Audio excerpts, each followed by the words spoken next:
जिसको हम अपना राष्ट्रवाद कहते हैं। नमस्कार, उत्तराखंड की खबरों में आपका स्वागत है। मैं हूं आपके साथ शैलजा त्यागी। तो मुख्यमंत्री पुष्कर सिंह धामी कुमाऊं दौरे पर हैं, जहां मंगलवार को सीएम धामी नैनीताल जिला मुख्यालय हल्द्वानी पहुंचे, जहां उन्होंने 6 नई सिटी बसों को हरी झंडी दिखाकर रवाना किया।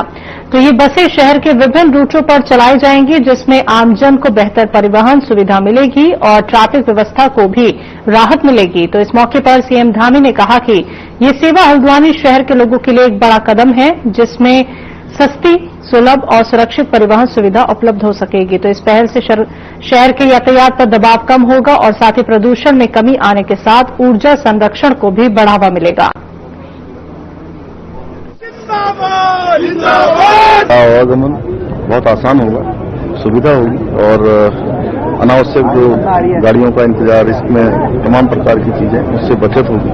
मैं सभी को बहुत शुभकामनाएं देता हूं, बधाई देता हूं कि ये संचालन आज जो प्रारंभ हुआ है यह अनवरत रूप से जारी रहे। सर, पछवा दिन और उसकी जो क्षेत्र है और अन्य इलाकों में जो मुस्लिम आबादी है उनकी संख्या बढ़ रही है, हिंदुओं की आबादी कम हो रही है और डेमोग्राफी इस तरह से चेंज हो रही है। देखिए, राज्य की डेमोग्राफी है, राज्य के सांस्कृतिक मूल्य हैं, ये किसी भी कीमत पर खराब नहीं होना चाहिए। यहाँ का मूल अस्तित्व बचा रहना चाहिए। उसके लिए डेमोग्राफी को लेकर सभी जिलाधिकारियों को पहले ही निर्देश दिए जा चुके हैं कि इसमें जिन लोगों के भी कालखंड में इस प्रकार की गतिविधियां बढ़ी हैं या जो जिसके पात्र नहीं है, जैसे आधार कार्ड बन जाना, राशन कार्ड बन जाना, बिजली का कनेक्शन मिल जाना, जिसके समय में भी ये हुआ होगा, वो भी सब जिम्मेदार होंगे और यहाँ की डेमोग्राफी किसी भी कीमत पर खराब नहीं होने दी जाएगी। पहले के समय में काफी डेमोग्राफी का यहाँ पर अंतर हुआ है।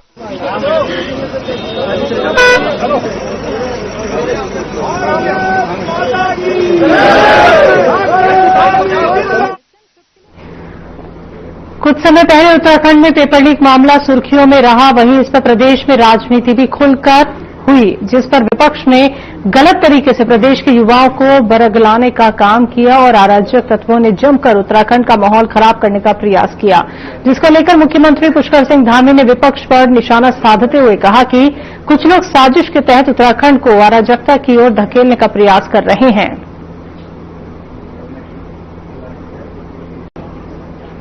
निर्णय लिए जाते हैं। ऐसे लोग जो साजिश के तहत राज्य को अराजकता की ओर धकेलना चाहते हैं और जो भी विकास कार्य चल रहे हैं, आदरणीय प्रधानमंत्री जी के नेतृत्व में जो अनेक यहाँ पर जन कल्याणकारी योजनाएं चल रही, राज्य की योजनाएं चल रही, उनमें अनावश्यक रूप से विघ्न बाधाएं डालकर कहीं न कहीं एक फेक नैरेटिव गढ़ने का काम कर रहे हैं और लोगों को भरमाने का काम कर रहे हैं कि किसी तरह से ये योजनाएं रुकें, इस प्रकार की जो विकास के काम है वो अनवरत रूप से न हो। हम इसको कह सकते हैं क्योंकि सारी व्यवस्थाएं वहां से संचालित होती हैं, नीतियां बनती हैं, निर्णय लिए जाते हैं।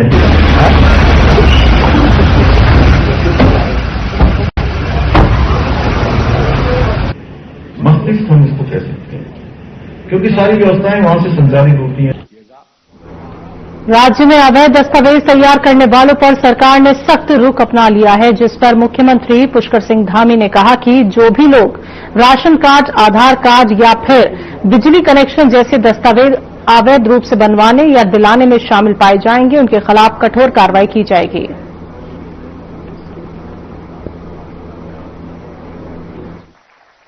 परंतु इसे समझने के लिए उसके लिए हमने पहले ही कह दिया है कि जो भी लोग इन राशन कार्डों को बनवाने में, आधार कार्ड बनवाने में, बिजली का कनेक्शन देने में, ऐसे लोगों को बचाने में, जिनका भी कहीं न कहीं मिली भगत, जिनका भी सम्मिलन पाया जाएगा, उनके खिलाफ कड़ी कार्रवाई होगी। सभी जिलाधिकारियों को इस बाबत निर्देश दिए जाते हैं। में था, मैं पहले भी बता चुका हूं और आप जाके चेक कर सकते हैं।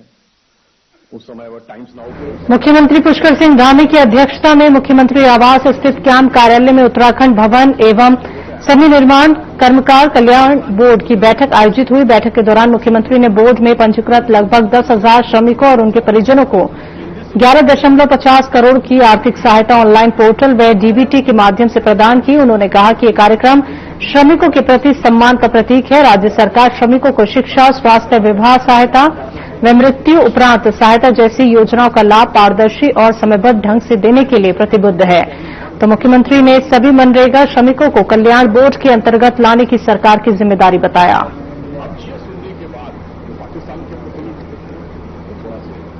नाराज हुए से it means you are not Pakistani.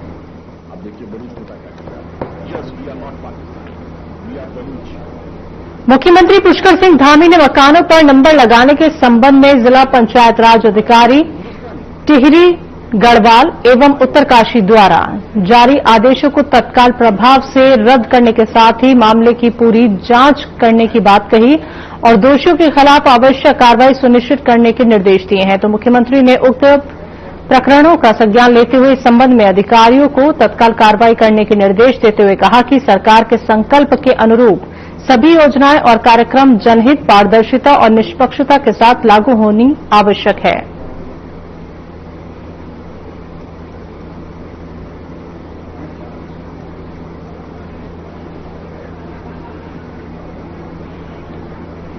मुख्यमंत्री पुष्कर सिंह धामी ने राज्य सरकार की मातृ पितृ तीर्थाटन योजना के तहत 32 श्रद्धालुओं के एक दल को हरी झंडी दिखाकर गंगोत्री धाम के लिए रवाना किया। तो वहीं मंगलवार को हल्द्वानी के सर्किट हाउस में कार्यक्रम का आयोजन किया गया, जिसमें मुख्यमंत्री पुष्कर सिंह धामी ने सभी श्रद्धालुओं को सुरक्षित, सुखद और मंगलमय यात्रा की शुभकामनाएं दी।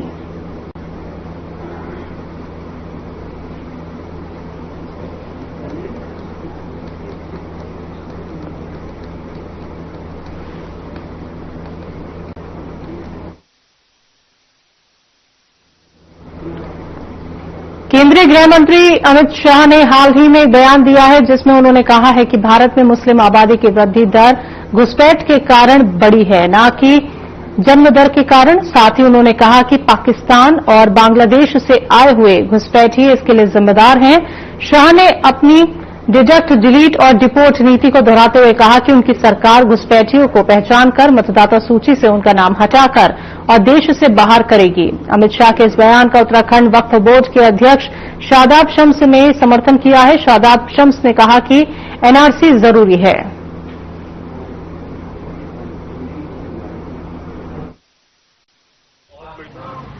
देश के गृह मंत्री माननीय अमित शाह जी ने डेमोग्राफिक चेंज को लेकर चिंता व्यक्त की है और लगातार इस बात को देखा जा रहा है कि जो देश से लगती हुई अंतर्राष्ट्रीय सीमाएं हैं उनसे लोग देश के अंदर आ रहे हैं और देश के अंदर आ रहे हैं तो आ रहे हैं, तारों के नीचे से आ रहे हैं, कुछ तारों के ऊपर से आ रहे हैं, कुछ तुष्टीकरण की राजनीति के चलते आए हैं। लेकिन आए हैं तो आए हैं, लेकिन वो आने के साथ साथ अब देश की सरकारें भी वो तय करें, मुझे लगता है ये चिंता का विषय है। हर देश की अपनी एनआरसी है, national register of citizen charter. देश के मुसलमानों को उनका हक नहीं मिल रहा है, लेकिन जो बाहरी लोग हैं वो क्योंकि वोट बैंक बना हुआ है कुछ दलों का, उसके लिए मातम किया जा रहा है। देश के मुसलमानों के हालात, जैसे सच्चर कमेटी की रिपोर्ट आई, मुसलमानों के हालात बद से बदतर हैं, उनके हालातों पे चिंता करने की कोई जहमत नहीं उठा रहा है। वो हालात बद से बदतर किसकी सरकारों में हुए, क्यों हुए, ये अलग विषय है, लेकिन उससे चिंता नहीं है। चिंता है बाहरी वोट बैंक हमें कैसे मिले, हम उस बाहरी वोट बैंक के लाभ लेते हुए कैसे सत्ता तक पहुंच जाएं। मुझे लगता है ये तुष्टीकरण की राजनीति की प्रकाष्ठा है और इस तुष्टीकरण की राजनीति के चलते जो हो रहा है, अगर अमित शाह जी उस पर सवाल उठा रहे हैं तो मुझे लगता है वो सवाल जायज है। हो जाएगा क्योंकि मुख्यमंत्री धामी के गड्ढा मुक्त रोड के एक्शन के बाद अल्मोड़ा का लोकार्पण निर्माण विभाग भी हरकत में आ गया है। अल्मोड़ा नगर के मुख्य माल रोड में कई महीनों से गड्ढों के कारण आम लोगों को यातायात की परेशानी हो रही थी। नगर निगम के सभासद अभिषेक जोशी ने बताया कि उनके द्वारा कई बार विभाग को गड्ढे भरने को लेकर कहा गया, पर कोई कार्रवाई नहीं हो पाई। उनका कहना है कि उनके द्वारा जब मुख्यमंत्री को इसकी शिकायत की गई तो अब लोक निर्माण विभाग द्वारा गड्ढों को भरने का कार्य किया जा रहा है। कई समय से ये लोअर माल रोड वाला जो हमारा मार्ग है, जिसमें जाखन देवी, लक्ष्मेश्वर और ये सभी क्षेत्र आते हैं, यहाँ काफी गड्ढे हो चुके थे, जिसके पश्चात हमारे द्वारा पीडब्ल्यूडी विभाग से इस बारे में वार्तालाप की गई, काफी पत्राचार किए गए कि जल्द से जल्द इन गड्ढों को भरा जाए, जिसको सुनते हुए पीडब्ल्यूडी विभाग ने भी संज्ञान लिया एवं मुख्यमंत्री जी की जो मुहिम चल रही है कि गड्ढा भरो अभियान, उसके तहत हमने मुख्यमंत्री जी को भी पत्र लिखा था, जिसके पश्चात यहाँ आज काम शुरू हो चुका है, गड्ढे भरना शुरू हो चुका है। तो जल्द से जल्द कोशिश ये है कि नगर के सारे गड्ढे भरे जाएं।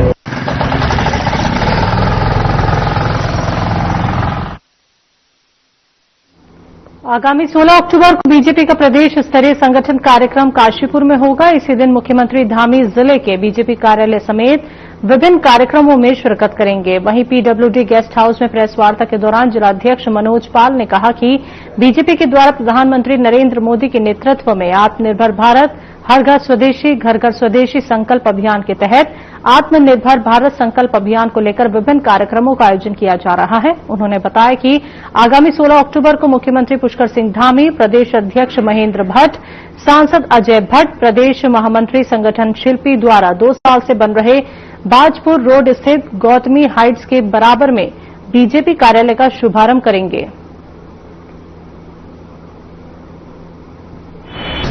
मंडल ने मुलाकात की और हमारा जो जिला कार्यालय गौतमी हाइट के बराबर में निर्मित हो रहा था वो पूर्ण हो चुका था।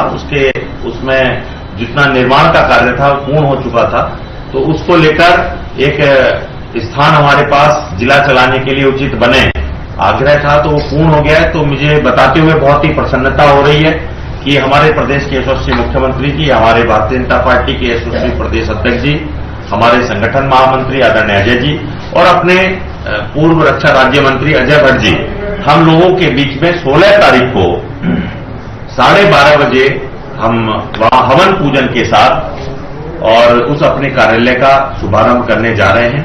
तो आप सब लोगों के माध्यम से अपने बीच में हमारे प्रदेश के माननीय मुख्यमंत्री जी रहने वाले हैं, तो आप सब लोगों से मैं यही आग्रह करूंगा कि आप सब लोग भी उस दिन अपना सब समय निकालकर हमारे जिला कार्यालय के उद्घाटन अवसर पर नगर निगम में कुछ विलय का भी कार्यक्रम जो है वो होना है और उसके उद्घाटन में भी माननीय मुख्यमंत्री जी पहुंच रहे हैं। तो ये दोनों कार्यक्रम की उम्मीद है। अभी ये कार्यक्रम तो उनका निश्चित है, की स्वीकृति अभी आनी बाकी है।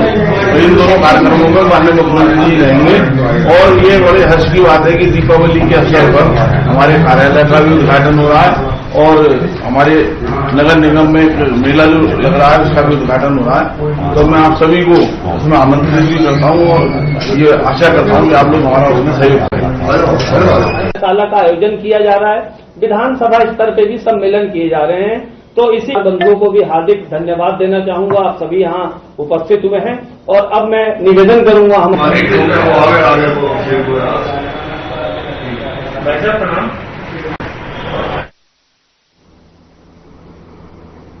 भारतीय सेना का एक दल जिसमें 120 सैनिक शामिल हैं 11 अक्टूबर को ऑस्ट्रेलिया के पर्थ स्थित इरविन बैरक्स के लिए रवाना हुए। ये दल भारत और ऑस्ट्रेलिया के बीच होने वाले ऑस्ट्रा हाइट 2025 संयुक्त सैन्य अभ्यास के 4थे संस्करण में भाग लेगा, जिसका आयोजन 26 अक्टूबर तक किया जाएगा, तो जिसमें सेनाओं के जवान भी सम्मिलित हैं।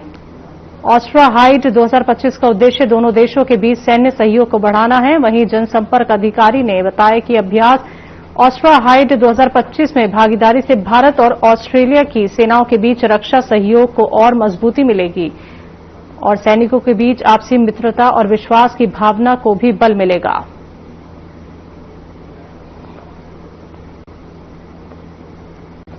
भारतीय सेना का 120 सदस्यीय दल ऑस्ट्रेलिया के पर्थ के लिए रवाना हुआ है। ये जो टुकड़ी है ये 120 लोग इसमें तकरीबन है जिसका दल है और ये ऑस्ट्रा हिंद करके एक्सरसाइज है जो उसके लिए रवाना हुए हैं। इसका नेतृत्व गोरखा राइफल्स की एक बटालियन कर रही है।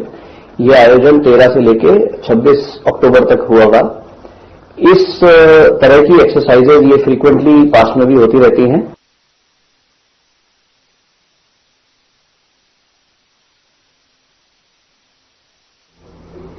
ग्रामीण इलाकों से कोचिंग लेने के लिए ऋषिकेश आने वाले छात्रों को अब शहर की दौड़ नहीं लगानी पड़ेगी, क्योंकि अब ऋषिकेश के पास गुमानीवाला कैनल रोड स्थित मानसरोवर कॉम्प्लेक्स में 2 नए कोचिंग सेंटर खुले हैं, जिसमें एक international academy of fashion technology और दूसरा जैन जी कोचिंग इंस्टीट्यूट है। तो वहीं इस दौरान दोनों कोचिंग सेंटर का शुभारंभ मेयर शंभू पासवान ने रिबन काटकर किया।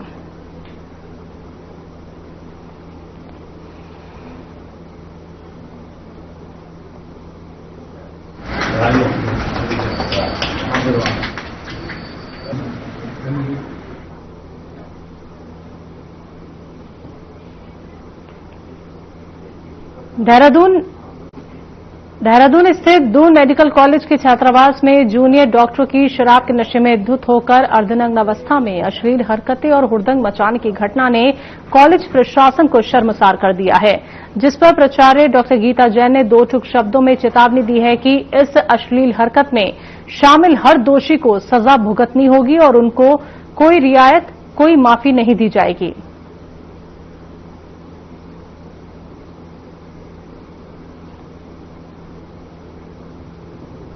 प्रशासन ने, मेडिकल कॉलेज ने इसको मामले को बहुत गंभीरता से लिया है और किसी भी तरह की हुलिगनिज्म जो है वो मेडिकल कॉलेज बर्दाश्त नहीं करेगा।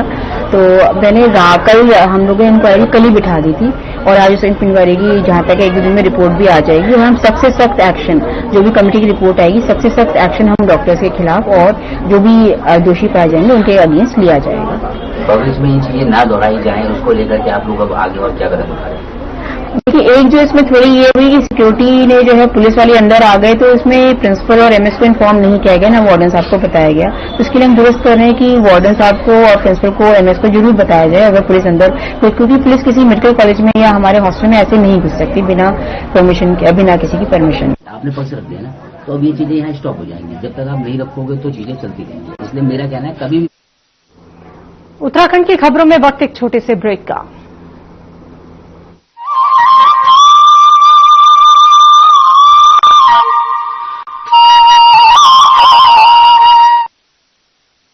स्वावलंबी हो रहा प्रदेश का युवा, सशक्त हो रहा उत्तराखंड। मुख्यमंत्री पुष्कर सिंह धामी के दूरदर्शी फैसलों और पारदर्शी नीतियों से उत्तराखंड में रोजगार की बयार बह रही है। युवाओं की लाचारी और भ्रष्टाचार की मार पुरानी बात हो गई है। अब युवाओं की मेहनत को समय रहते सही परिणाम मिल रहा है। ऐतिहासिक नकल विरोधी कानून के लागू होने के बाद उत्तराखंड में प्रतियोगी परीक्षाओं में पारदर्शिता आई है। समयबद्ध ढंग से न सिर्फ विज्ञप्ति निकल रही हैं, बल्कि परीक्षा के बाद चयन भी हो रहा है। यही वजह है कि धामी सरकार के कार्यकाल में अब तक 25,000 से ज्यादा युवाओं को सरकारी सेवाओं में रोजगार देने का रिकॉर्ड बना है। पिछले 2-3 वर्ष उत्तराखंड में प्रतियोगी परीक्षा की तैयारी कर रहे छात्रों के लिए काफी अच्छे रहे हैं। उसका महत्वपूर्ण कारण ये है कि एक तो निरंतर रूप से परीक्षाएं आयोजित हो रही है, समयबद्ध रूप में परीक्षाओं के परिणाम भी आ रहे हैं और परीक्षाओं में सबसे महत्वपूर्ण विषय रहता है पारदर्शिता और शुचिता का, वो इंश्योर हुआ है। मुख्यमंत्री पुष्कर धामी ने महिलाओं के सामाजिक आर्थिक सशक्तिकरण की दिशा में साहसिक कदम उठाया। सरकारी नौकरियों में महिलाओं के लिए 30% क्षैतिज आरक्षण के प्रावधान से प्रदेश की महिलाओं को रोजगार में समान अवसर मिल रहे हैं। हमारी सरकार की कई सारी पहल में से एक जो क्रांतिकारी पहल रही है वो है 30% महिला आरक्षण बिल, जिसके माध्यम से न कि सिर्फ उत्तराखंड की महिलाओं को रोजगार में एक नए अवसर, बल्कि उनकी जो भागीदारी है उसको भी हमने बढ़ते हुए रूप में देखा है। इसके लिए हम हमेशा ही उत्तराखंड सरकार के आभारी रहेंगे। कुशल युवाओं को रोजगार देने के लिए राज्य सरकार लगातार रोजगार मेले आयोजित कर रही है। इन सभी प्रयासों से सरकारी सिस्टम पर युवाओं का भरोसा मजबूत हुआ है। उम्मीदों को पंख लगा रही उत्तराखंड सरकार, युवाओं को मिल रहा रोजगार।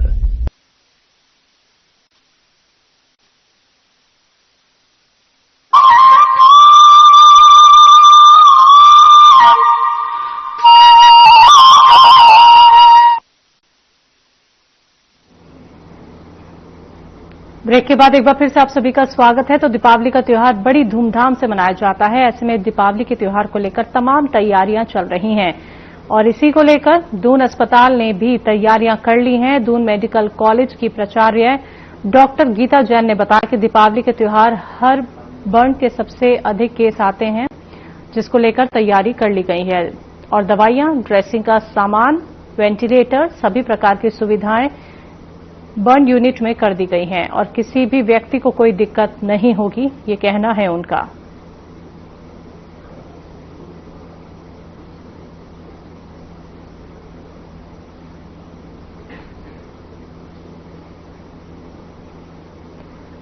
हरिद्वार में संत समाज ने धर्मांतरण कानून और वक्फ संशोधन के मुद्दे पर चिंता जताते हुए महामहिम राष्ट्रपति के नाम ज्ञापन डीएम मयूर दीक्षित को सौंपा। महामंडलेश्वर स्वामी रूपेंद्र प्रकाश जी महाराज ने कहा कि धर्मांतरण कानून हटाने की याचिकाओं और वक्फ संशोधन को लेकर उठ रही हलचल से देश का सामाजिक ताना बाना खतरे में है। उन्होंने मुस्लिम संगठनों द्वारा सुप्रीम कोर्ट के अंतिम फैसले का इंतजार न करके देशव्यापी आंदोलन की घोषणा की तो चिंताजनक इसको बताया है और कहा कि इससे तनाव और उन्माद फैल सकता है।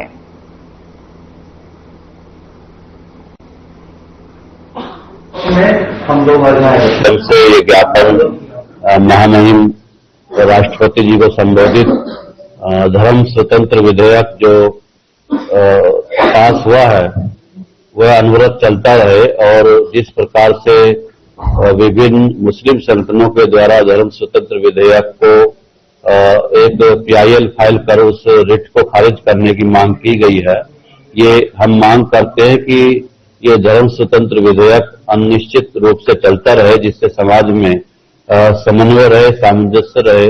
देखिए, आज हमारे हरिद्वार के साधु संत समाज उनके द्वारा एक ज्ञापन दिया गया है जिसमें उनके द्वारा जो धर्मांतरण कानून और वक्फ संशोधन कानून इसके क्रम में जो भी अभी विधिक कार्रवाई चल रही है उसके क्रम में इन्होंने अपना पक्ष रखा है और ये जैसा उन्होंने बताया कि ये ऐसा ज्ञापन अन्य जनपदों में अन्य राज्यों में भी दिया जा रहा है जिसके पक्ष में हम लोग आज यहाँ एकत्रित हुए हैं पूरे देश भर में। जय श्री राम।